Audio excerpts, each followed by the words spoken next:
அருட்பெருஞ்சோதி அருட்பெருஞ்சோதி தனிப்பெரும் கருணை அருட்பெருஞ்சோதி. எல்லா உயிர்களும் இன்புற்று வாழ்க, வள்ளல் மலரடி வாழ்க வாழ்க, கொல்லாபரதம் குவளை எல்லாம் ஓங்குக, நல்லோர் நினைத்த நலம்பெறுக, நன்று நினைத்து எல்லோரும் வாழ்க இசைந்து. உலக மக்களே, அறிவார்ந்த அன்பர்களே, ஆண்மநேய ஒருமைப்பாடுடைய அன்பர்களே, அருட்பெருஞ்சோதி ஆண்டவருடைய திருவிளையாடலை பார்த்து கொண்டிருக்கிறோம். அருட்பெருஞ்சோதி ஆண்டவர் என்ற இயற்கை உண்மை விளக்க கடவுளாகிய அருட்பெருஞ்சோதி ஆண்டவர் ஒரு கடவுள் இருக்கிறார் என்பதை இந்த பிரபஞ்சத்திலே யாரும் வெளியே சொல்லவில்லை.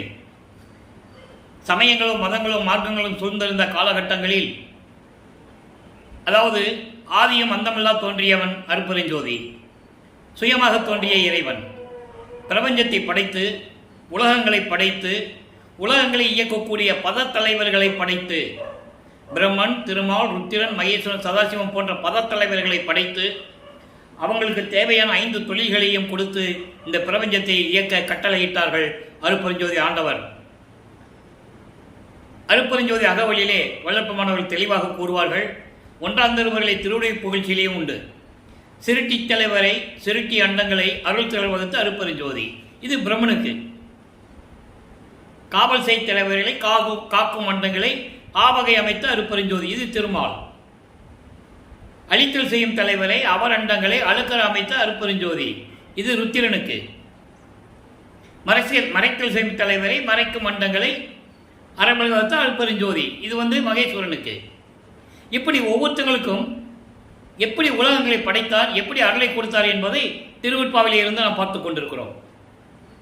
சமயங்களும் மதங்களும் மார்க்கங்களும் சூழ்ந்திருந்த காலகட்டங்களில் இந்த பிரபஞ்சம் தோன்றியதனால் 4 யுகங்களிலுமே இந்த சமயங்கள் தோன்றி, மார்க்கங்கள் தோன்றி, மதங்கள் தோன்றி, அதற்கேற்ற கர்த்தாக்களை உருவாக்கி, அவர்கள் விருப்பத்திற்கு ஏற்றபடி, விளக்கத்திற்கு ஏற்றபடி உருவங்களை அமைத்து, அங்க அடையாளங்களை அமைத்து, குறியீடுகளை அமைத்து, வழிபாட்டு முறைகளை அமைத்து மக்களை வழிபட செய்து விட்டார்கள். இன்று வரை அதுதான் தொடர்ந்து கொண்டிருக்கிறது. அப்போ அந்த யுகங்களுக்கும் ஆயுள் காலம் உண்டு, சமயங்கள், மதங்கள், மார்க்கங்கள், நெறிகளுக்கும் ஆயுள் காலம் உண்டு. வல்லப்பமான் தெளிவாக அதை திருவெட்பாவிலே அருளி இருக்கிறார்கள். இதெல்லாம் முடிந்த பிறகு, ஒளியுகம் பிறந்த பிறகு, இப்போ நம்ம ஒளியுகத்தில் இருந்துகிட்டு இருக்கோம். வல்லப்பமானவர்கள் சதுரயுகம் என்று கூறுவார், சக்தி யுகம் என்று கூறுவார். அப்போ இந்த யுகத்தில் இருக்கின்றவர்களுக்கு ஒரு மார்க்கம் வேண்டும். அந்த மார்க்கம் சமரசமாக இருக்க வேண்டும். எல்லா உலக மக்களும், எல்லா மக்களும் சமரசமாக வாழ வேண்டும், இன்புற்று வாழ வேண்டும் என்பதற்காகவே அருட்பெருஞ்சோதி ஆண்டவர் சுத்த சன்மார்க்கத்தை நிறுவி, அதை தன் மகன் கையில் ஒப்படைத்து, உலக மக்களை எல்லாம் சன்மார்க்கத்திலே சேர்த்து, உலக மக்கள் எல்லாம் இன்புற்று வாழ வேண்டும் என்பதற்காகவே தான் வளர்த்த, தன்னுடைய அருளால் பெற்றெடுத்து வளர்த்த செல்வ பிள்ளையை ஒரு தாயின் வழியாக இந்த பூலோகிற்கு வருவிக்க செய்தார் அருட்பெருஞ்சோதி ஆண்டவர். அந்த விளக்கங்களை நாம் பார்த்து கொண்டிருக்கிறோம். அப்போ இந்த காலகட்டங்களில் வல்லப்பமானவர்கள் வருவிக்கோற்ற பிறகு 1823ஆம் ஆண்டு திருவிளையாடல் தொடங்குகிறது. 1874ஆம் ஆண்டு வரை 30/1/1874 இரவு 12 மணி வரையிலும் திருவிளையாடல் தொடர்கிறது. இந்த 56 ஆண்டுகளை தன் மகனுக்கு 8 ஆண்டுகளாக பிரித்து, ஒவ்வொரு 8 ஆண்டுகளிலும் எப்படி அருளை கொடுத்து கொண்டிருக்கிறார் என்பதை தான் பார்த்து கொண்டிருக்கிறோம். நமது பிள்ளை பெருமானவர்கள் வருவிக்க உற்று 8 ஆண்டுகள் வரையிலும் இறைவனிடமிருந்து எந்த அருளையும் பெற முடியாமல் அவர் மனம் ஒரு நிலையில் இல்லாமல் தவித்துக் கொண்டிருக்கிறார் என்பதை நாம் ஏற்கனவே பார்த்துவிட்டோம். 2வது 8இல், அந்த முதல் 8 ஆண்டுகளில் அவர் எந்த பாடசாலையில் போய் கல்வி கற்கவில்லை, யாரையும் குருவாய் ஏற்றுக்கொள்ளவில்லை. இந்த நிலையில் இருந்து கொண்டிருக்கும் போது அவர் பட்ட இன்னல்களையும் துன்பங்களையும் எல்லாம் பாடல்களிலே நமக்கு அருளி இருக்கிறார்கள். அதை பார்த்து கொண்டிருக்கிறோம். 2வது 8க்கு வரும்போது, அதாவது 9வது ஆண்டிலிருந்து 16 ஆண்டுகளுக்குள் என்ன நடந்தது என்பதை இப்போ நம்ம பார்க்க போகிறோம். அதுக்கப்புறம் படிப்படியாக பார்க்க போகிறோம். 9வது ஆண்டு தொடக்கத்தில் அருட்பெருஞ்சோதி ஆண்டவர் தன் மகன் முன் தோன்றி, அதுவரைக்கும் அவர் இறைவனுடைய மகன் தெரியாது, நல்ல மனசில் வச்சுக்கணும் நீங்கள். அவர் முன் தோன்றி, மகனே, நீ என்னால் வருவிக்க உற்றவன், காரணம் காரியங்கள் எல்லாம் பின்னாலே உனக்கே விளங்கும். இப்போ ஞானத்தை அளிக்கிறோம், பெற்றுக்கொள், முன்பருவம் பின்பருவம் காட்டி அருள் செய்வேன் என்று கூறி மறைந்து விடுகிறார்.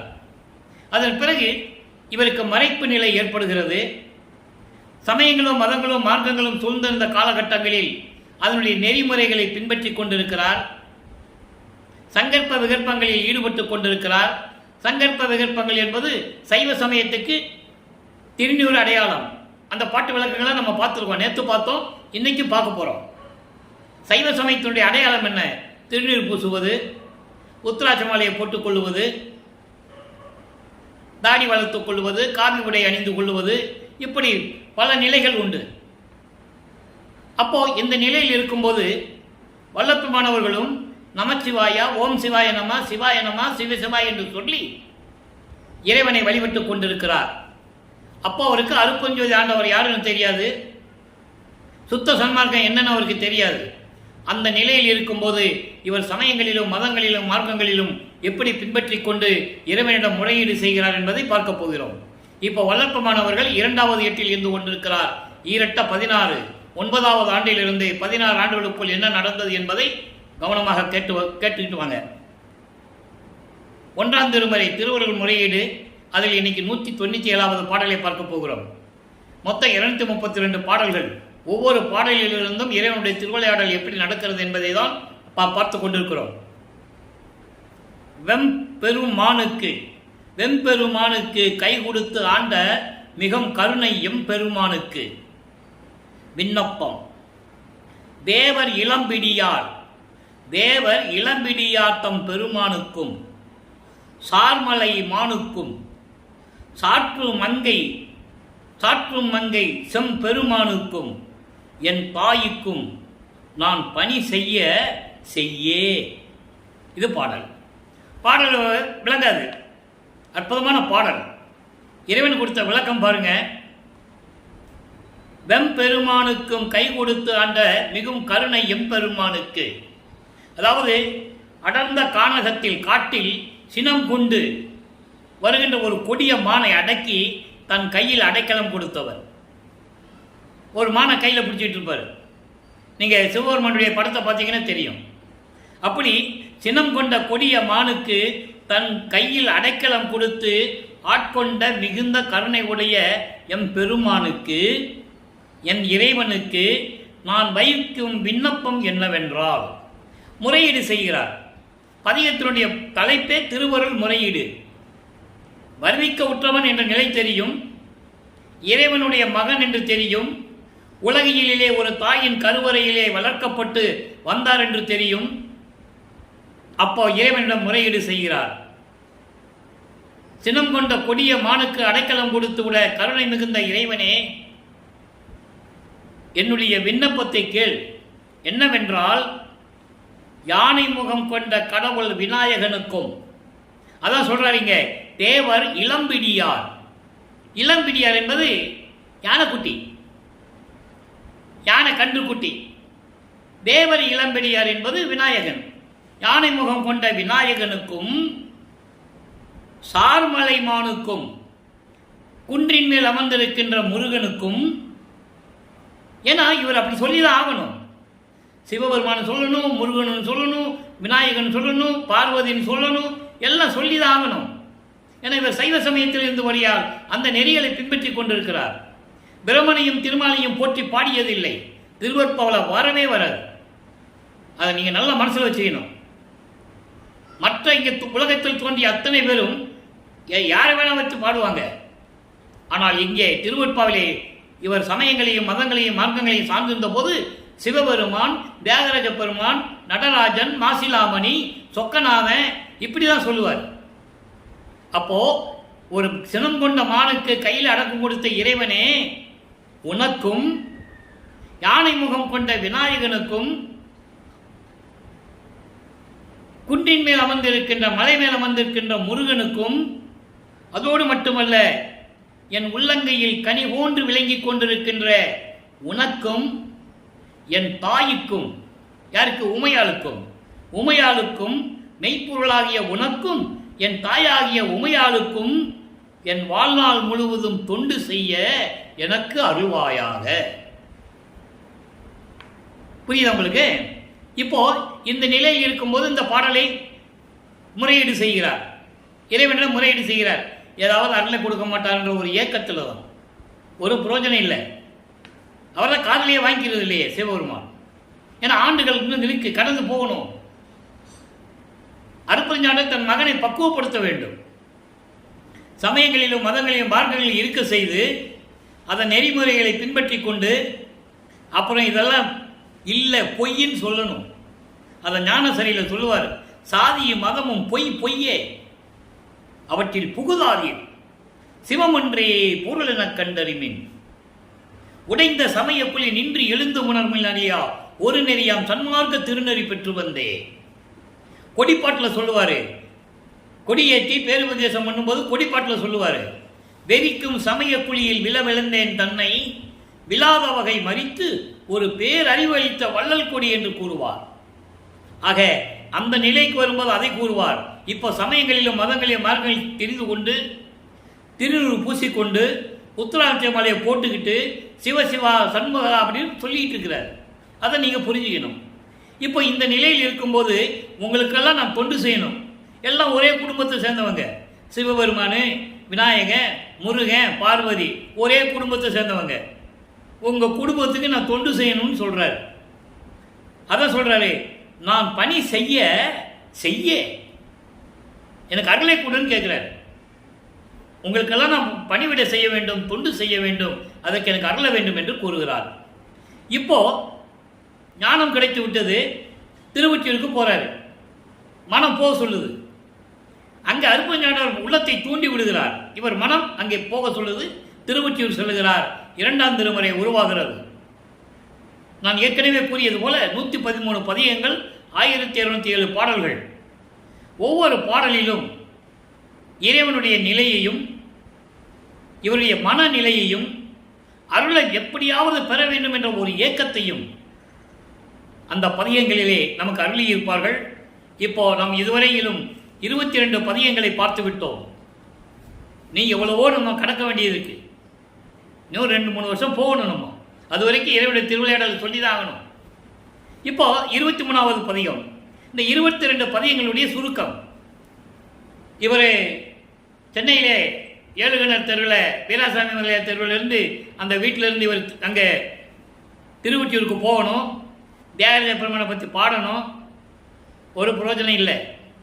அப்புறம் திருமுல்லை வாயில் போகிறாரு. அப்போது அவர் எங்கே போனாலும் நடந்து தான் போகணும். அப்புறம் அவருக்கு பறக்கும் சக்தியோ ஒரு நிமிடத்தில் அண்டங்களை கடக்கக்கூடிய சக்தியோ அப்போ அவருக்கு கிடையாது. அது எப்போ வாங்க போகிறாருன்னு இப்போ தான் நம்ம பார்க்க போகிறோம் இன்னைக்கு. அப்போது அந்த நிலையில் இருக்கும்போது அங்கே போய் மாசிலாமணி மனம் உருகி பாடுகிறார். ஒரு பிரயோஜனம் இல்லை. அங்கே சொல்லுவார், உங்ககிட்ட அருளை வாங்கணும்னு உங்ககிட்ட வந்து நின்னா வாய் கூட திறந்து பேச மாட்டேன்ற, ஏன் வந்துன்னு கூட கேட்க மாட்டேயா?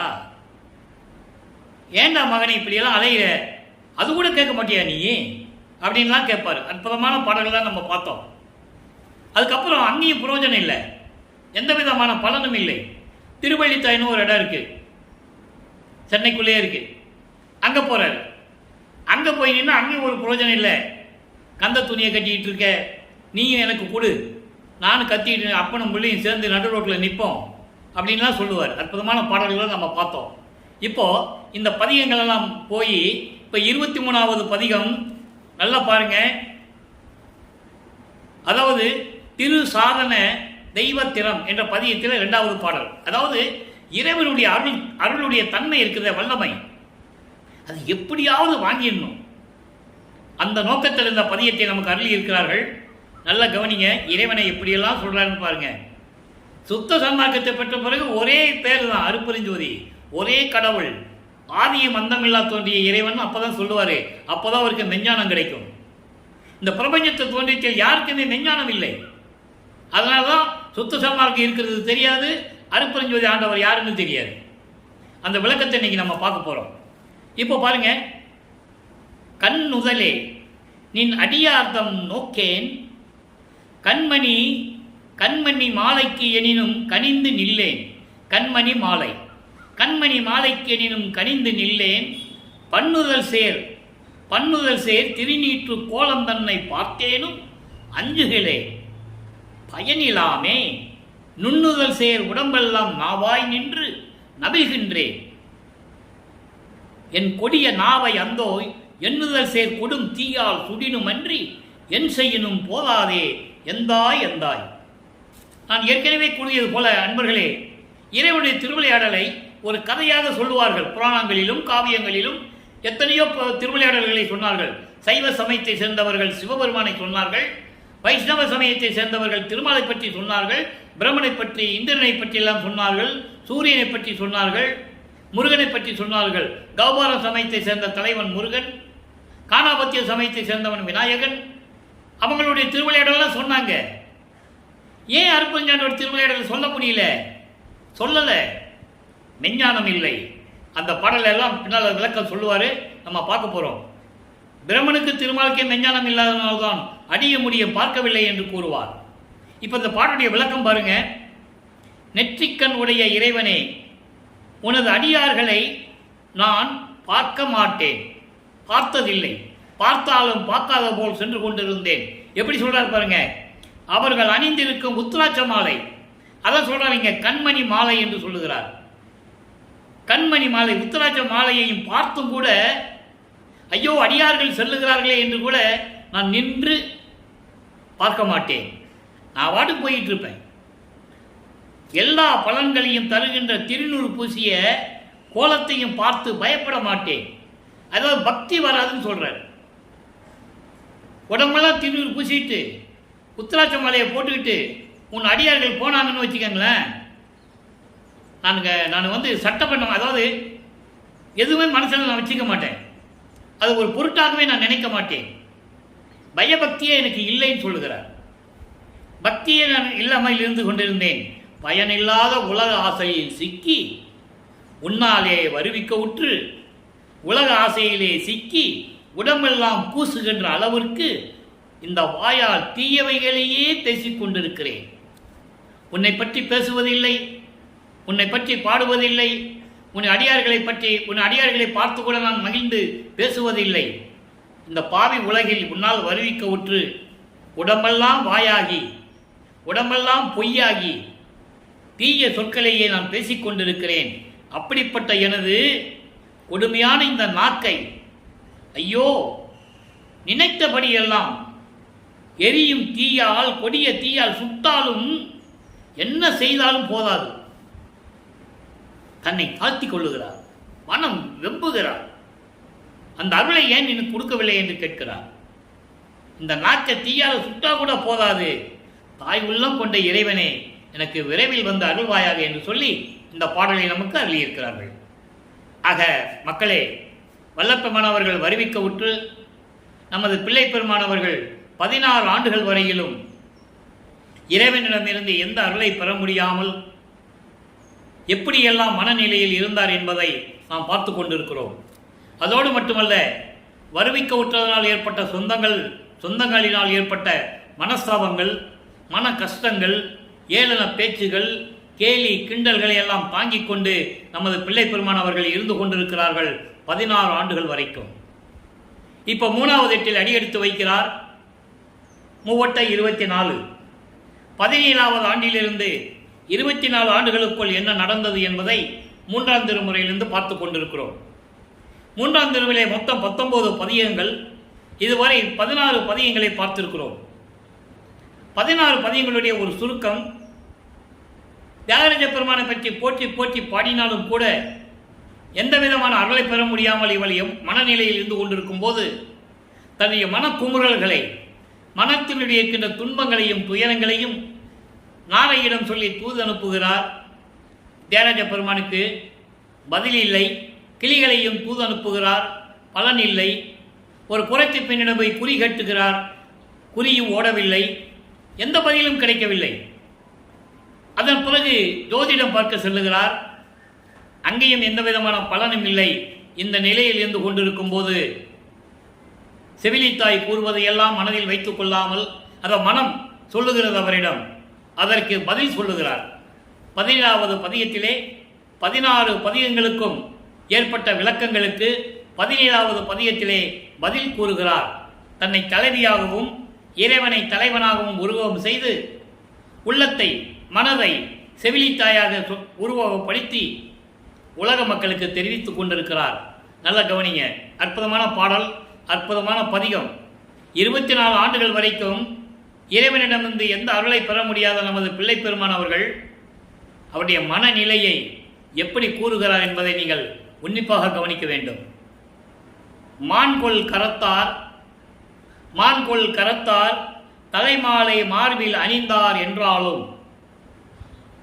ஆண்கொள் விடங்கர் சுடலை எரி அடலை விளைந்தார் என்றாலும், வான்கொள் சடையார் வழுத்து மது மத்தரானார் என்றாலும், காண்கொள் குழலாய் நான் அவர் மேல் காதல் ஒளியேன் கனவினுமே. அதாவது உலக மக்கள் எல்லாம் அவரை கிண்டல் பண்ணுகிறார்கள். மனம் கிண்டல் பண்ணுவது போல, கிண்டல் செய்வது போல அந்த பாடலை எழுதியிருப்பார் 16வது பதிகத்திலே. அதுக்கு பதில் கூறுகிறார். எப்படி? அவர் ஏற்கனவே போன பாடலை பார்த்தோம். சினம் கொண்ட மானை கையில் பிடித்த இறைவன் என்று சொல்லுவார். மான் கொள் கரத்தார், கையிலே ஒரு மானை ஏந்தி கொண்டிருப்பவர். சுடுகாட்டிலே போய் எரிந்த பிணங்களுடைய மாலைகளை, அதாவது தலை மண்டை ஓடுகளை மாலையாக அணிந்து மார்பிலை அணிந்தவர் என்றாலும், அப்படி இருந்தவர் என்றாலும், காளை வாகனத்து மீது வருகின்ற அழகான இறைவன், காளை வாகனம் கொண்ட இறைவன், அப்படிப்பட்ட இறைவன் சுடுகாட்டிலே போய் எரிந்த பிணங்களின் சாம்பல்களை உடம்பெல்லாம் பூசிக்கொண்டிருந்தார் என்றாலும், அவன் எப்படிப்பட்டவனாக இருந்தாலும், நீண்ட சடமுடியை கொண்ட இறைவன் அவர் பித்தன் என்ற பெயரோடு திரிந்து கொண்டிருந்தாலும், இருக்க இடமில்லாமல் தெரு தெருவாக சுற்றி கொண்டிருந்தாலும், திங்கிறதுக்கு சோறு இல்லை பிச்சை எடுத்தாலும், உடுக்கிறதுக்கு துணி இல்லை கந்த துணியை கட்டியிருந்தாலும் கூட, என் தோழியே, என் மனமே, உலக மக்களே, நான் அவர் மீது கொண்டுள்ள காதலை கனவில் கூட நான் மறக்க மாட்டேன். ஆக இந்த பாடலுடைய மைய கருத்து இறைவன் மீது எப்படி பக்தி கொண்டுள்ளார், எப்படி பற்று கொண்டுள்ளார் என்பதை இந்த பாடல்களில் நமக்கு அருளி இருக்கிறார்கள்.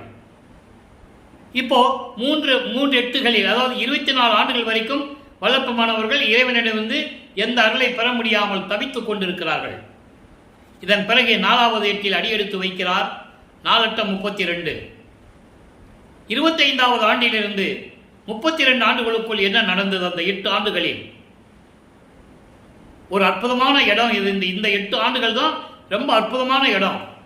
இறைவனுடைய திருவிளையாடல்ல அற்புதமான இடங்கள் உண்டு. அருட்பெருஞ்சோதி ஆண்டவர், இன்னும் அவருக்கு அருட்பெருஞ்சாண்டவர்னு தெரியாது, சுத்த சன்மார்க்கம் இருக்கிறதுன்னு தெரியும், ஆனால் சொல்ல மாட்டார். அந்த கட்டத்தில் இருந்து கொண்டிருக்கிறார். அது அருட்பிரகாச மாலை என்ற பதிகத்திலே 100 பாடல்களுடைய விளக்கத்தை பார்த்தோம். இப்போ சவுந்தர மாலை, ஆனந்த மாலையை பார்த்தோம், அன்பு மாலையை பார்த்தோம், அருட்பிரகாச மாலையை பார்த்தோம். இப்போ சவுந்தர மாலை என்ற பதிகத்திலே பாருங்க, நல்லா பாருங்க.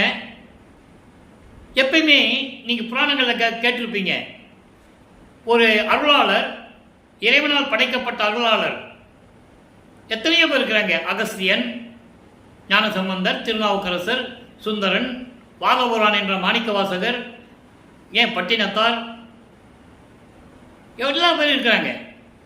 எல்லாருமே இறைவனை என் அப்பன் அல்லவா, என் தாய் அல்லவா, போற்றி அல்லவா, சிவசிவா அல்லவா, இப்படி எல்லாம் பாடியிருக்காங்க.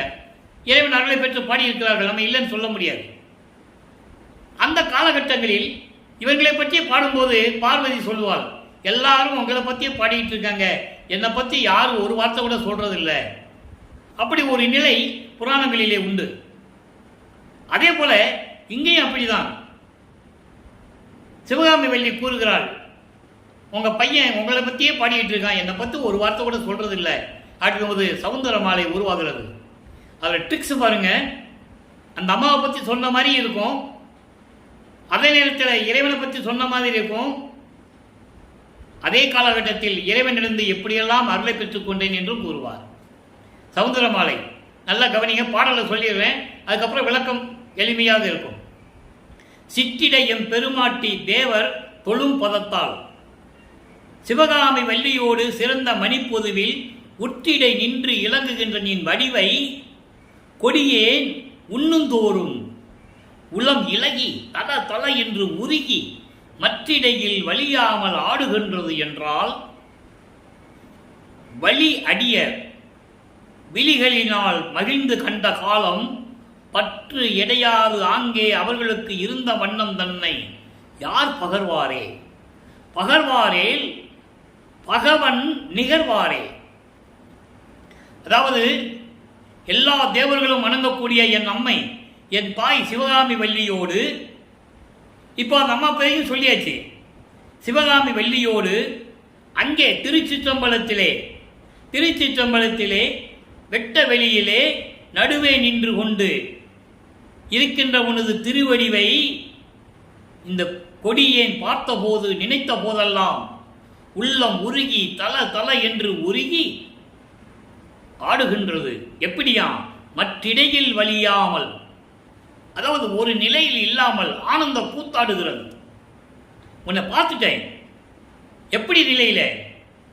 தேவர்களெல்லாம் வணங்கக்கூடிய என் அம்மை சிவகாமி வள்ளியோடு நீ அங்கே திருவடியாளர் செய்து கொண்டு அருளடனம் செய்து கொண்ட காட்சியை நான் பார்த்தபோது என் மனம் தல என்று உருகி ஆனந்த வெள்ளத்தில் மகிழ்வோடு இருந்து கொண்டிருக்கிறேன். அப்படி என்றால் இந்த பூலோகத்திலே இருக்கின்றவர்கள், அதாவது பற்றுகள் இல்லாதவர்கள், அவர்கள் பார்த்தபோது அவர்களுடைய மனம் எப்படி இருந்திருக்கும்? அவர்களால் சொல்ல முடியாது. அப்படி சொல்வார் என்றால் உன்னை பார்த்து, உன்னுடைய வடிவை பார்த்து, உன்னுடைய அழகை பார்த்து, உன்னுடைய அருளை பார்த்து சொல்லுகின்றவர்கள் இருந்தால் அவர் உனக்கு இணையாகிறவர், கடவுளுக்கு சமமானவர்கள். அப்படி யாருமே இல்லை இந்த பிரபஞ்சத்தில் என்று கூறுகிறார். இந்த சமுத்திரமாலை முடிந்தவுடனே 27வது ஆண்டில் தனக்கோடி அம்மையாருக்கு திருமங்கல்யம் பூட்டி அவருடைய வினைகளை எல்லாம் தீர்த்து மோட்ச வீட்டை காட்டி விமோசனத்தை கொடுக்கிறார்.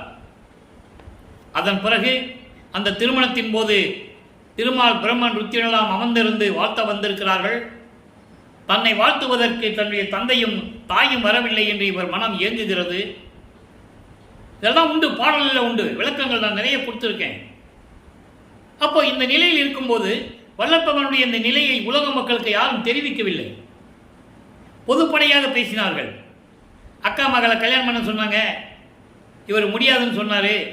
அப்புறம் ஒரு சாமியார்கிட்ட பஞ்சாயத்துக்கு போனாங்க, அவர் சொன்னார், இவர் ஏற்றுக்கிட்டாரு, இப்படி தானே சொன்னாங்க. அதோடு மட்டுமல்ல, முதல் இரவிலே திருவாச புத்தகத்தை அப்படியே தலையில் சுமந்து கொண்டு போய் படின்னு சொன்னார். இப்படி ஒரு பொதுப்படையாக சொன்னார்கள். ஆனால் திருவருட்பாவிலே என்ன உண்மை இருக்கிறது? திருமணத்தின் போது தேவர்களாம் வந்து வாழ்த்தினார்கள் என்ற வரியை, அந்த நிகழ்வை உலக மக்களிடம் யாரும் சொல்லவே இல்லையே. சொல்லியிருந்தால் வல்லற்பமானுடைய இறைநிலை உலக மக்களுக்கு தெரிந்திருக்கும். எல்லா கதையும் சொன்னாங்க, இதை சொல்லவே இல்லை. அதோடு மட்டுமல்ல, 2 குதிரை மாட்டின தேரில் வந்து மணமக்களை வாழ்த்தி விட்டு போனதை திருவருட்பாவிலே அருளி இருக்கிறார்கள். அதுதான் உண்மை, அதுதான் சத்தியம். திருவருட்பாவிலே ஆதாரங்கள் உண்டு, யாரும் மறுக்க முடியாது. அப்போ இந்த நிலையில் இருக்கும்போது இந்த நிலைகளெல்லாம் கடந்து செல்ல வேண்டும். உலக பற்றை துறக்க வேண்டும், உலகியல் வாழ்க்கையை துறக்க வேண்டும். துறந்துவிட்டு சரியை கிரிய யோகம் என்ற 12 நிலைகளையும் கடந்து விட்டார். இப்போ சுத்த சன்மார்க்கத்தை வாங்கணும். இப்போ 32 ஆண்டுகளுக்குள்ள அருளை பெற்றுவிட்டார், ஏம சித்தியை பெற்றுவிட்டார், தத்துவ சித்தியை பெற்றுவிட்டார். அதனை விளக்கம் நம்ம பின்னால் பார்க்க போகிறோம். பாடல் வருது, பிரசாத மாலையில் வருது, 4ஆம் திருமுறையில், 6ஆம் திருமுறையில் அனுபவ மாலையில் வருது. நம்ம அதெல்லாம் பார்க்க போகிறோம். இப்போ சாகா கல்வியை கற்க வேண்டும், சுத்த சன்மார்க்கத்தை பெற வேண்டும். அதற்கு 33வது ஆண்டில், வடிவிக்கவுற்ற 33வது ஆண்டில் அங்கே சென்னையிலிருந்து நேர சுத்த சிவஞான வெளிக்கு செல்லுகிறார். தத்துவங்களை கடந்து, அந்தங்களை கடந்து, சரியக்கிரி யோகம் என்ற 12 நிலைகளையும், இந்த சமயங்கள், மதங்கள், மார்க்கங்கள் நிலைகளை எல்லாம் கடந்து சுத்த சிவஞான வெளிக்கு சென்று கொண்டிருக்கிறார். அப்போ வல்லப்பமானவர்கள் 5வது எட்டில் இருந்து கொண்டிருக்கிறார். 33வது ஆண்டிலிருந்து 40 ஆண்டுகளுக்குள் என்ன நடந்தது என்பதை அந்த 8 ஆண்டுகளில் நடந்த திருவிளையாடல்கள் எல்லாம் நாம் பார்த்து விட்டோம். அங்கே சுத்த சன்மார்க்கத்தை வாங்கிவிட்டு சாகா கல்வியை கற்றுக்கொண்டு தந்தையிடமிருந்து விடைபெற்றுக் கொண்டு பூலோகத்திற்கு திரும்புகிறார். நேர கருங்குழிக்கு வரார். கருங்குழியிலே 9 ஆண்டுகள் அங்கே தங்கியிருக்கிறார்கள், உறைவிடமாக கொண்டிருக்கிறார்கள். அங்கேதான் அருப்பெருஞ்சோதி ஆண்டவரும் தன் மகனும் எப்படியெல்லாம் உரையாடினார்கள், எப்படியெல்லாம் பேசிக்கொண்டார்கள் என்பதை நாம் திருவருட்பாவிலிருந்து விளக்கங்களை பார்த்து விட்டோம். இப்போ வல்லற்பமானவர்கள் 6வது எட்டில் இருந்து கொண்டிருக்கிறார். நம்ம நெருங்கிட்டு இருக்கோம். 5 8 வரைக்கும் நம்ம பார்த்துட்டோம். ஒவ்வொரு நிகழ்வுகள் வரும்போது என்னென்ன நடந்ததுன்னு விளக்கத்தை சொல்கிறோம். இப்போ 41வது ஆண்டில் 48 ஆண்டுகளுக்குள் என்ன நடந்தது? அதாவது கரும்புலியை உறைவிடமாக கொண்ட நமது பிள்ளை பெருமானவர்கள் இறைவனுடைய கட்டளைப்படி, தன்னுடைய தந்தையின் கட்டளைப்படி தர்மசாலையை உருவாக்க வேண்டும். உலக மக்களுக்கு ஜீவகானிய ஒழுக்கம் என்றால் என்ன, ஜீவகானிய ஒழுக்கத்தை உலக மக்களுக்கு தெரியப்படுத்த வேண்டும். பசியோடு வருகின்ற ஜீவர்களுக்கு பசியாற்ற வேண்டும். உயிர் கொலையை தடுக்க வேண்டும். இந்த நிலைகளெல்லாம் உலக மக்களுக்கு தெரிவிக்க வேண்டும். கருங்குழியிலே விடைபெற்றுக் கொண்டு இங்கே பார்வதிபுர மக்கள் அளித்த அந்த இடத்திலே ஒரே நாளிலே 23/5/1867 ஒரே நாளிலே தர்மசாலையை அமைத்து அன்றே அடுப்பு ஏற்றி ஜீவர்களுக்கு பசியை நீக்கினார். இன்றும் அந்த அடுப்பு அணைய அடுப்பு எரிந்து கொண்டிருக்கிறது. உலக மக்களுடைய பசிகளை தீர்த்து கொண்டிருக்கிறது. இறைவனோட அருளால், வல்லற்பனுடைய தயவனையும் கருணையினுடைய அருளால் இன்னும் நடந்து கொண்டிருக்கிறது என்பதை நான் பதிவு செய்ய கடமைப்பட்டிருக்கிறேன். அப்போ இங்கே என்ன நடந்தது? தர்மசாலைக்கு வந்த பிறகு இறைவனுடைய திருவிளையாடல் எப்படி நடக்கிறது?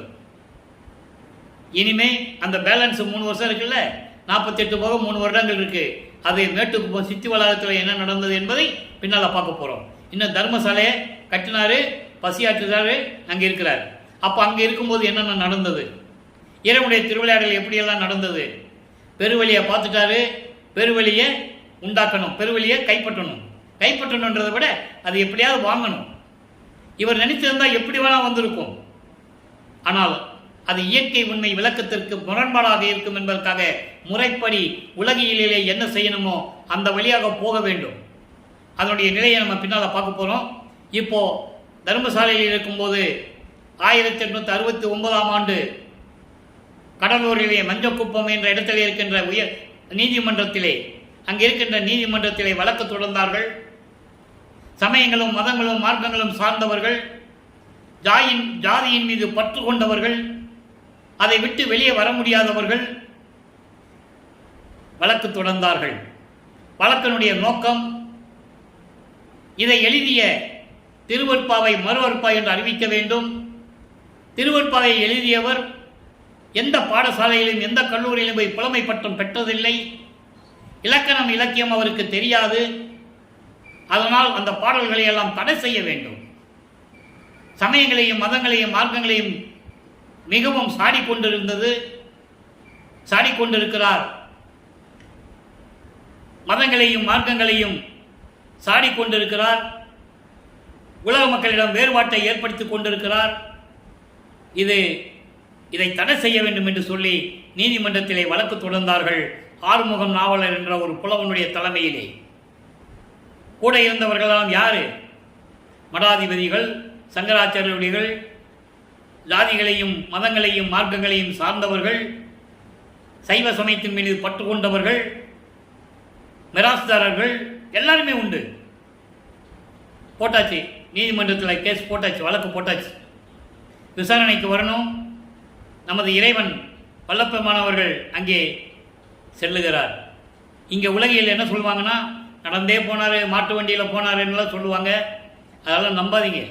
அவர் அப்போ நினைச்ச இடத்துல எத்தனை இடத்துல வேணாலும் இருப்பார், எத்தனை வடிவத்தில் வேணாலும் இருப்பார். அப்போ அவ்வளவு ஆற்றல் அவர் இறைநிலையை இருந்தவர். அங்கே போகிறார், நீதிபதிக்கு காட்சி கொடுக்கிறார். நீதிபதி எந்திரித்து நிற்கிறார். அங்கே இருக்கிறவங்களாம் எந்திரிச்சு நிற்கிறாங்க. அப்போ விசாரணையிலே நீதிபதி கூறுகிறார், திருவருட்பாதான் மக்களுக்கு ஏற்றது என்று கூறி அந்த தீர்ப்பை பெற்றுக்கொண்டு மறுபடியும் தர்மசாலையிலே வந்து அமர்ந்து கொள்ளுகிறார் வல்லப்பெருமானவர்கள். அதன் பிறகு இங்கே உத்தரஞான சிதம்பரம் மாலை தொடர்கிறது. 10 பாடல்கள் உண்டு. ஒவ்வொரு பாடலிலும் எப்படியெல்லாம் உத்தரஞான சிதம்பரம் மாலையை போற்றி பாடினார் என்பதை நாம் ஏற்கனவே பார்த்து விட்டோம். பின்னால் நடக்கும் போதெல்லாம் அவர் சொல்லுவார், இந்த பெருவழியிலே சத்தியஞான சபை அமையப் போகிறது, எப்படியெல்லாம் மக்கள் இங்கே வருவார்கள், எப்படிப்பட்ட இடம் என்பதை உத்தரஞான நகரிலே நாம் பார்த்து விட்டோம். இப்போ அவருடைய நிலையை யாருமே நம்பவில்லை. என்ன சொன்னாலும் யாரும் நம்புறதில்லை. இவரை ஒரு பொருட்டாகவே நினைக்கிறதில்லை. அதை எப்படி மன வருத்தத்துடன் தன்னை தலைவியாகவும் இறைவனை தலைவனாகவும் வர்ணனை செய்து எப்படி பாடல்களை அருளியிருக்கிறார்கள்.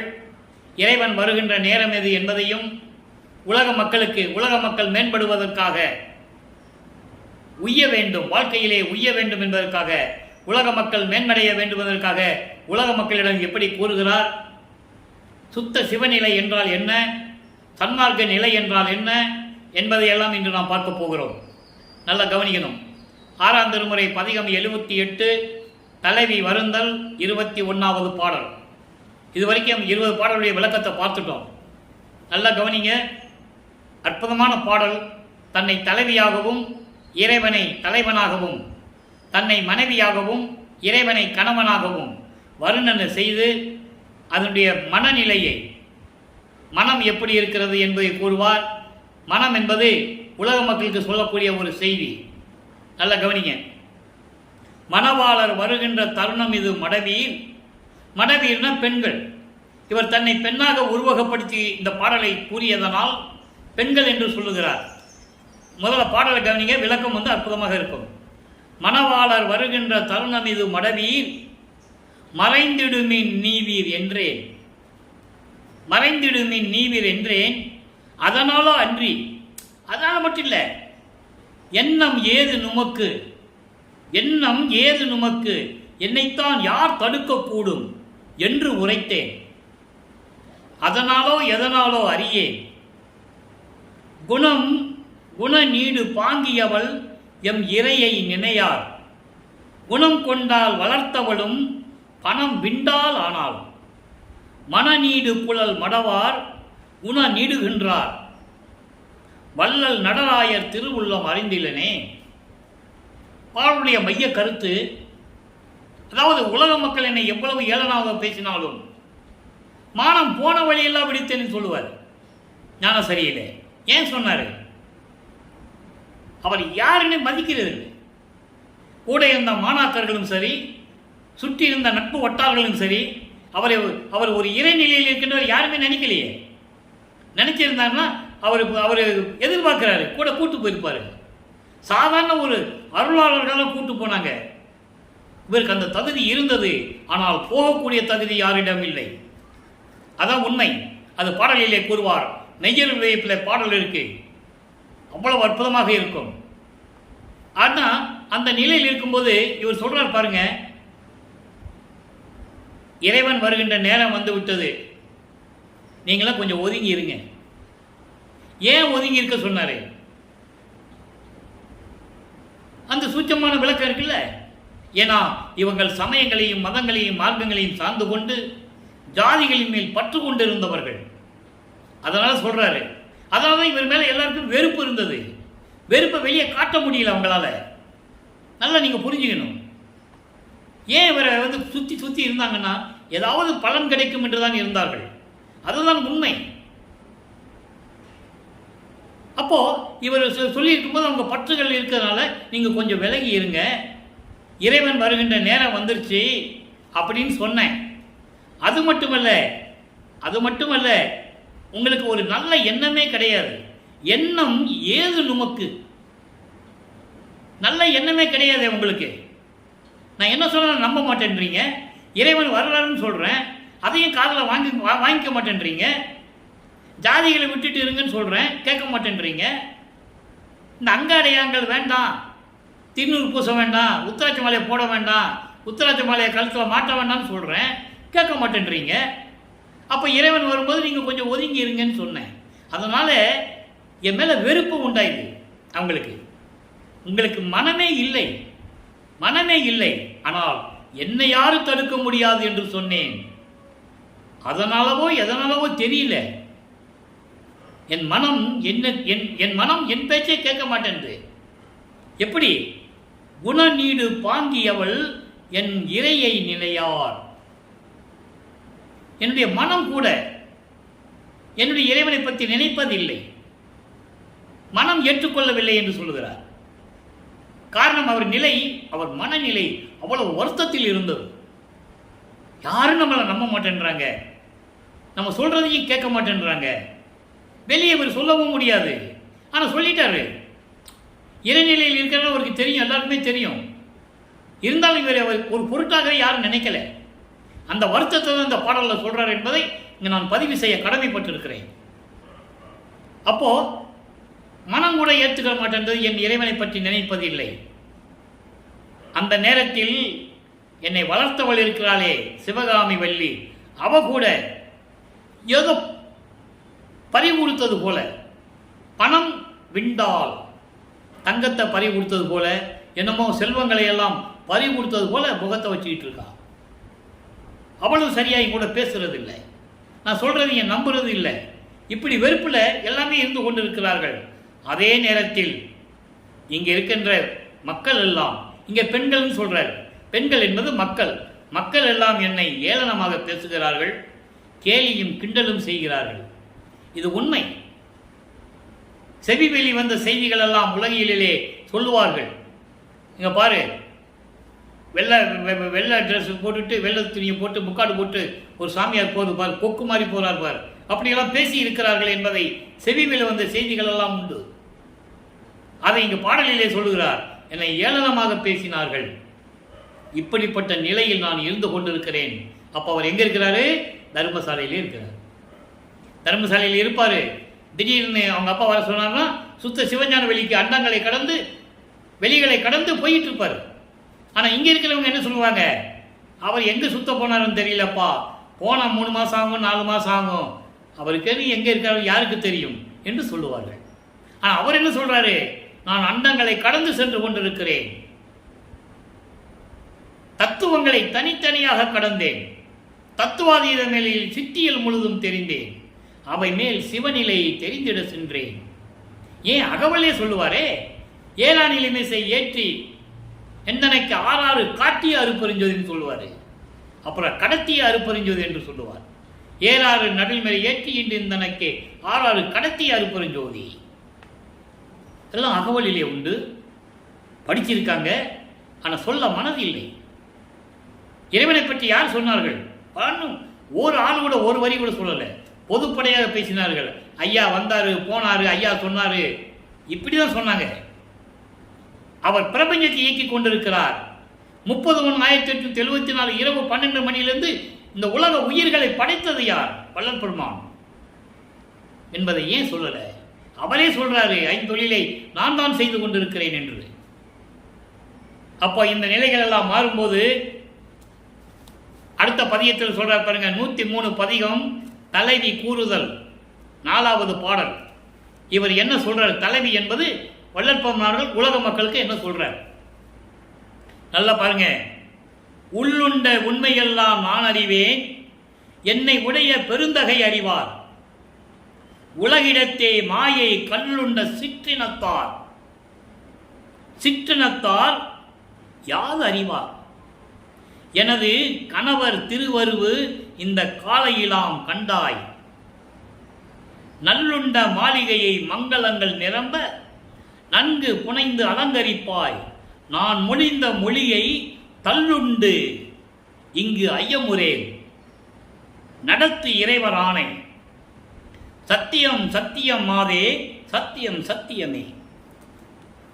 மனதை தோழியாக வர்ணனை செய்து உலக மக்களுக்கு சொல்லிக் கொண்டிருக்கிறார். நல்லா கவனிக்கணும். எப்படி? உள் உண்ட உண்மையெல்லாம் நான் அறிவேன், என் உள்ளத்தில் இருக்கின்ற உண்மையெல்லாம் நான் அறிவேன், அதை என்னை ஆட்கொண்டான இறைவன் பெருந்தகை அருப்பெருஞ்சோதி ஆண்டவர் அவரும் அறிவார், உலகிடத்தே மாயை கல்லுண்ட சிற்றினத்தார். இந்த உலகிலே மாயைகளையும் மயக்கங்களையும் கொண்டு, கல்லு சாப்பிட்டா எப்படி போதையில் இருப்பாங்க, மது அறிந்தினால் எப்படி போதையில் இருப்பார்களோ அதே போன்று இந்த உலகிலே இருக்கின்ற உலக மக்கள் மாயைகளையும் மயக்கங்களையும் பின்பற்றி கொண்டு சமயங்களிலும் மதங்களிலும் மார்க்கங்களிலும் ஜாதிகளிலும் பற்று வைத்துக் கொண்டு தெளிவா சொல்லுகிறார், மாயை கல்லுண்ட சிற்றினத்தார் யார் அறிவார், என்னை பற்றியும் எனது இறைவன் அருப்பெருஞ்சோதி ஆண்டவரை பற்றியும் யாருக்கு தெரியும்?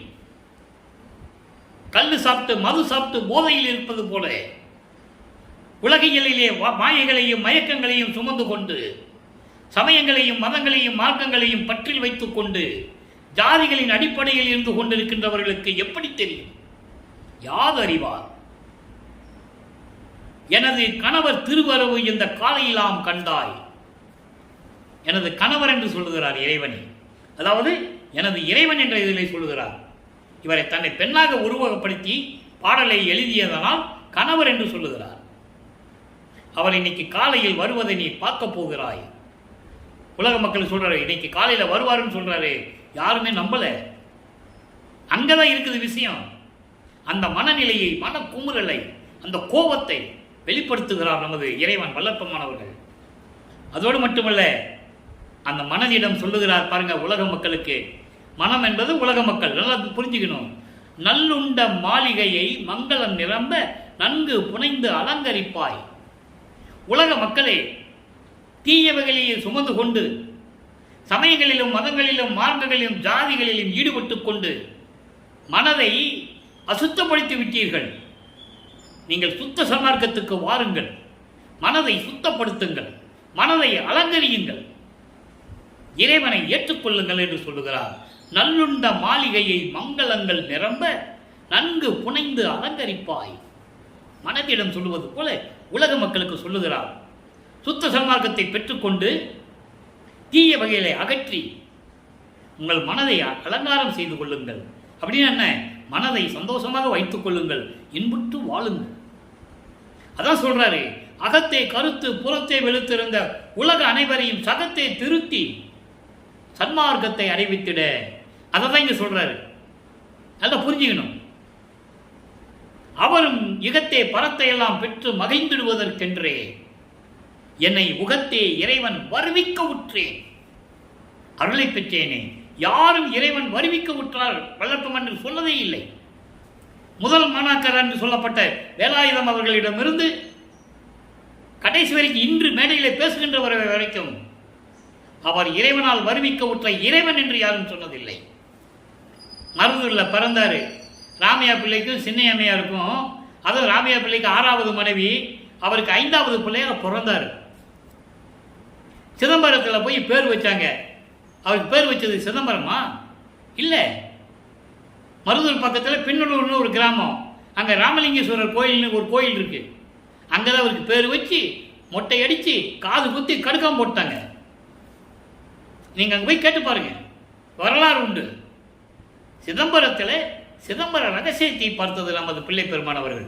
குழந்தை இறைவனாக இருக்கும்போது சிதம்பர ரகசியத்தை தன் மகனுக்கு காட்டியவர் அருட்பெருஞ்சோதி ஆண்டவர். அங்கே உண்மைகளை மறைத்து மறைத்து மக்களிடம் பேசிக் கொண்டிருக்கிறார்கள். அந்த ஆதங்கம் இந்த வள்ளலார் ஊழியனுக்கு உண்டு. அப்போ இந்த நிலையில் இருக்கும்போது சொல்றாரு பாருங்க, இப்படியெல்லாம் நீங்கள் இருந்து கொண்டிருக்கிறீர்கள் உலக மக்களே.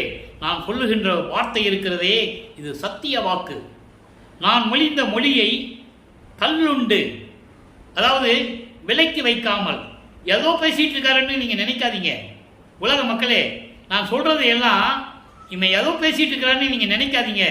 சந்தேகமே பட வேண்டாம். இது என்னுடைய கணவர், என்னுடைய இறைவன் அருட்பெருஞ்சோதி ஆண்டவருடைய கட்டளை. இது சத்தியம் சத்தியம் சத்தியம் உலக மக்களே என்று கூறுகிறார். அப்பவும் நம்பல. இறைவன் யாராவது மக்கள்கிட்ட சத்தியம் வாங்கினது நீங்க எந்த புராணத்திலே பார்த்திருக்கீங்களா? சத்தியம் சொன்னத, சத்தியம் செய்தத. மனுஷனுக்கு மனுஷன் சத்தியம் பண்ணுவான், இங்கே இறைவனை சத்தியம் பண்ணுகிறார் என்றால் அப்போ மக்களுடைய மனநிலை எப்படி இருந்தது, எவ்வளவு அறியாமையில் இருந்திருக்கிறார்கள் என்பதை நீங்கள் புரிந்து கொள்ள வேண்டும். அதனால்தான் சத்தியம் பண்றார். சத்தியம் சத்தியம் சத்தியம், வாங்க வாங்க வாங்க என்றாரு. யாரு வந்தபாடு? இப்ப பாருங்க, இப்ப இதெல்லாம் சொல்லிட்டாருல, இப்போ உலக மக்களுக்கு சொல்லணும்ல. உலகிற்கு உய்வகை கூறல் 104வது பதிகம், அடுத்த பதிகத்திலேயே இங்கே உலக மக்களுக்கு சொல்றாரு, மனசை சுத்தப்படுத்துங்க, சுத்த சன்மார்க்கத்துக்கு வாங்க, அந்த மாதிரிலாம் இருக்காதீங்க, இறைவன் கட்டளை இது, இப்போ வருகிறாரு, வர்ற நேரம் வந்துருச்சு அப்படின்லாம் சொல்றாரு. அப்போ உலக மக்களுக்கு மேம்பட வேண்டும். அதுக்கு என்ன சொல்றாரு? 2வது பாடல் இன்னைக்கு நல்லா கவனிங்க. அற்புதமான இடங்கள்லாம் உண்டு இறைவனுடைய திருவிளையாடல்கள். ஆறாமல் அவியாமல் அடைந்த கோபத்தி ஆறாமல் அவியாமல் அடைந்த கோபத்தீ அடர்வுற உலகிடை அஞ்சாது திரிவீர். மாறாமல் மனம் சென்ற வழி சென்று திகைப்பீர். உலக மக்கள்கிட்ட சொல்றாரு, வழித்துறையை காண்கிறீர் பழிபடும் படிக்கே, நாராத மனம் மலர் போலும் வாழுகின்றீர். மூப்பு நரை திரை மரணத்திற்கு என் செய்ய கடவீர். ஏறாமல் வீணிலே இறங்குகின்றீர். எத்துணை கொள்கின்றீர் பித்து உலகிலே. பைத்தியம் பிடித்த உலக மக்களே, என்ன நினைச்சிட்டு இருக்கீங்க? உங்களுக்கு யார் தான் துணை? எப்படி துணையை தேடுவீங்க? நீங்க உங்களுக்கு யார் துணைன்னு நினைச்சிட்டு இருக்கீங்க? அப்படின்னு சொல்றார் பாருங்க. அதாவது அணைந்து போகாமலும் புகையாமலும் கொழுந்து விட்டு எரியும் தீ போல கோபம் அடைந்து, எப்படி சொல்றார் பாருங்க. அதாவது ஒரு தீ கொழுந்து விட்டு எரியுதுன்னா அதை அணையாது, புகையாது, எரியும். அதுபோல கடும் கோபம் கொண்டு இந்த உலக வாழ்க்கையிலே எல்லா பற்றுகளையும் வைத்துக்கொண்டு எதை பற்றி நினைக்காமல் திரிந்து கொண்டிருக்கிறீர்களே, எதிர்காலத்தை பற்றி நினைக்காமல் திரிந்து கொண்டிருக்கிறீர்களே உலக மக்களே, கொழுந்து விட்டு எரியும் தீ போல கோபத்தை அடக்க முடியாமல் கோபத்தை அடக்க வேண்டும் என்று சொல்லுகிறார். கோபம், குரோதம், மதம், ஆச்சரியம், மோகம், இப்படியெல்லாம் சொல்லுவார். 6 நிலைகள், பிண்ட துரிசுகள். அவற்றை நீக்க வேண்டும் என்று கூறுவார். கோபத்தை அடக்குங்கள் என்று சொல்லுகிறார். அதை சொல்றாரு. அப்போ கோபத்தை அடக்க வேண்டும் என்றால் சுத்த சன்மார்க்கத்தில் இருக்க வேண்டும். சுத்த சன்மார்க்கத்தில் கோபம் வராது, வரக்கூடாது. தயவும் கருணையும் தான் இருக்கணும். அப்போ சமயங்களிலும் மதங்களிலும் மார்களிலும் பின்பற்றி கொண்டு கோபத்தை சுமந்து கொண்டு இருந்து கொண்டு இருக்கிறீர்களே உலக மக்களே, நல்ல நிலை எது என்று தெரியாமல், நினைத்து பார்க்காமல், மனம் போனபடியெல்லாம் சென்று கொண்டிருக்கிறீர்கள். மனம் சென்ற வழி சென்று திகைத்து கொண்டிருக்கிறீர்கள், துன்பப்பட்டு கொண்டிருக்கிறீர்கள். வழி துறை காண்கிலே. இறைவனை அடைய வேண்டிய வழி என்ன? இறைவனுடைய அருளை பெறக்கூடிய வழி என்ன? அகவலை சொல்லுவார், வழி இது, துணை இது அப்படின்லாம் சொல்லுவார். நீங்க அகவல் படிச்சிருந்தா தெரியும். அப்புறம் என்ன வழி? சுத்த சன்மார்க்கத்தை பெறுவது. சுத்த சன்மார்க்கத்தை பெற்றுவிட்டாலே கொலையும் பிழையும் ஆட்டோமேட்டிக்கா போயிடும். உயிர்களை கொலை செய்ய மாட்டோம், மனசு வராது. மாமிசம் சாப்பிட முடியாது, பொய் பேச முடியாது, கோபப்பட முடியாது, எல்லாம் வந்துடும். அதான் வழித்துறை காண்கிலே. சுத்த சன்மார்க்கத்தை பெற வேண்டும் என்ற ஒரு நோக்கமே உங்களுக்கு இல்லையே. பழிபடும் படிக்கே பழி சொல்களை சுமந்து, ஏளன பேச்சுகளை சுமந்து கொண்டு திரிந்து கொண்டு இருக்கிறீர்கள் இந்த உலகத்திலே. எவ்வளவு அருமையா சொல்றார் பாருங்க. எப்படியெல்லாம் உலக மக்களை திருத்த வேண்டும், உலக மக்களை பாதுகாக்க வேண்டும் என்று எண்ணியவர் நமது இறைவன் வல்லபெருமானவர் தான். இறைவனாக இல்லாமல் மனித உருவிலே இருந்து கொண்டு இந்த செயல்களை செய்து கொண்டிருக்கிறார் என்பதை நீங்கள் புரிந்து கொள்ள வேண்டும். அப்போ இப்படியெல்லாம் இருக்கின்ற மக்களே, நாராத மலர் போல. நாராத மலர்னா மனம் இல்லாத மலர் போல. பூ புத்தம் புது பூ தான் மனம் இருக்கும். அது வாடிடுச்சுன்னு வச்சுக்கோங்க, மனம் இருக்காது. அது போல மூப்பு வந்துடும், வயசு வந்துடும், உடம்பெல்லாம் நரைச்சிடும், மயிரெல்லாம் நரைச்சிடும், முடியெல்லாம் நரைக்கும், உடம்பெல்லாம் சுருங்கி போகும். திரை என்பது சுருங்குதல்.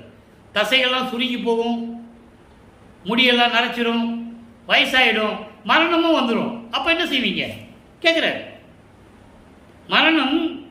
மரணத்திற்கு என் செய்ய கடவீர். என்ன செய்ய போறீங்க உலக மக்களே? வயசாயிடும், முடியெல்லாம் நரைச்சி போகும், உடம்பெல்லாம் சுருங்கி போகும், மரணமும் வந்துடுமே. அப்போ என்ன செய்வீங்க? சுத்த சன்மார்க்கத்தில் இருந்தால் உங்களுக்கு மரணமில்லா பெருவாழ்வு கிடைக்கும் என்பார். நினைந்து நினைந்து, உணர்ந்து உணர்ந்து, நெகிழ்ந்து நெகிழ்ந்து, அன்பு நிறைந்து நிறைந்து, ஊற்றலும் கண்ணீர் அதனால் உடம்பு நனைந்து நனைந்து, அருளமுதே நன்னிதியே ஞான நடத்தரசே. எப்படி இறைவனை கூப்பிட சொல்றார் பாருங்க. என் உரிமை நாயகனை என்று வனைந்து வனைந்து ஏத்துதலாம் வம்பின். வாங்கன்றார். வம்பின்னா வாருங்கள். உலகீர் மரணமில்லா பெருவாழ்வில் வாழ்ந்திடலாம் கண்டீர். புனைந்துரையேன் பொய் புகழேன், சத்தியமே சொல்லுகின்றேன். பொற்றவையில் சிற்றவையில் புகுந்தருணம் இதுவே. ஞானசரியுடைய முதல் பாடல். அதான் மரணமில்லா பெருவாழ்வு. ஞானசரியை என்பது மரணமில்லா பெருவாழ்வு, சுத்த சன்மார்க்கத்தின் தொடக்கம். அதான் இங்க சொல்றாரு, மூப்பு நரை திரை மரணத்திற்கு என் செய்ய கடவீர் உலக மக்களே. அதோடு மட்டுமல்ல, ஏறாமல் வீணிலே இறங்குகின்றீர்.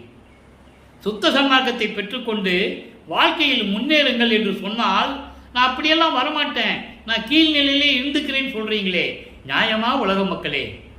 வாருங்கள், உங்களுக்கு எதுதான் துணை என்று நினைத்துக் கொண்டிருக்கிறீர்கள்?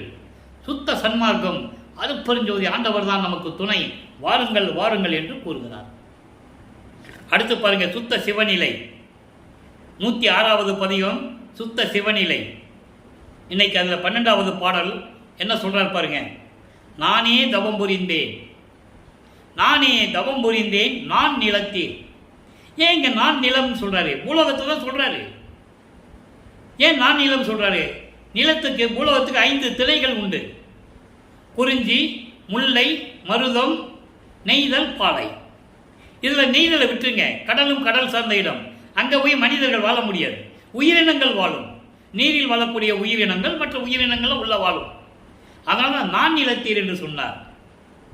குறிஞ்சினா காடும் மலையும் மலை சார்ந்த இடம், அங்கே மக்கள் வசிக்கலாம். காடும் காடு சார்ந்த இடம் முல்லை, வசிக்கலாம். மருதம், வயல்களும் வயல் சார்ந்த இடம், வசிக்கலாம். பாலை, பாலையில் கூட மக்கள் வசிக்கலாம். அதான் நான் நிலத்தீர் என்று சொல்லுகிறார். அப்படிப்பட்ட உலக மக்களே, நான் தான் தவம் புரிந்தேன், அம்பலவன் தானே வந்து என்னை தடுத்து ஆண்டான். தடுத்து ஆண்டான் என்பது சமயங்களிலும் மதங்களிலும் மார்க்கங்களிலும் என்னை தூக்கி எடுத்து வெளியே கொண்டு வந்து சுத்த சன்மார்க்கத்தை கொடுத்து ஆண்டு கொண்டான். ஊனே புகுந்தான், என் உள்ளம் புகுந்தான், உயிரில் கலந்தான், கருணை புரிந்து. அப்போ சமயங்களிலும் மதங்களிலும் மார்க்கங்களில் இருந்தால் இந்த நிலை கிடைக்காது என்று கூறுகிறார். எனவே சுத்த சன்மார்க்கத்திற்கு வாருங்கள் என்று இறைவன் அழைக்கிறார். இந்த வள்ளலார் ஊழியனும் உங்களை பணிந்து தலை வணங்கி வேண்டுகிறேன். உலக மக்களே, சுத்த சன்மார்க்கத்திற்கு வாருங்கள். அற்புதமாக இருக்கும் இந்த மார்க்கம், இறைவனுடைய அருளை நேரடியாக பெறக்கூடிய மார்க்கம். இடையில புரோக்கர்லாம் கிடையாது, குரு கிடையாது, தட்சணை கிடையாது, அபிஷேகம் கிடையாது, ஜாதகம் கிடையாது, ஜோசியம் கிடையாது, எந்த தீட்டும் கிடையாது சுத்த சன்மார்க்கத்திற்கு. எனவே எல்லாரும் வந்து இறைவனுடைய அருளை பெற்றுக்கொள்ளுங்கள். இப்போ பாருங்க, அடுத்த பதிகம் பாருங்க, 110 தனித்திருளங்கள் 35வது பாடல். நல்லா கவனிக்கணும், நீங்க அற்புதமா இருக்கும். இதெல்லாம் யாரும் சொல்லலை, அதனால உலக மக்களுக்கு தெரியாது. எல்லா புராணங்களையும் காவியங்களையெல்லாம் தினந்தோறும் பேசிக் கொண்டிருக்கிறார்கள். திருவொற்பாவை பற்றி யார் பேசுகிறார்கள்?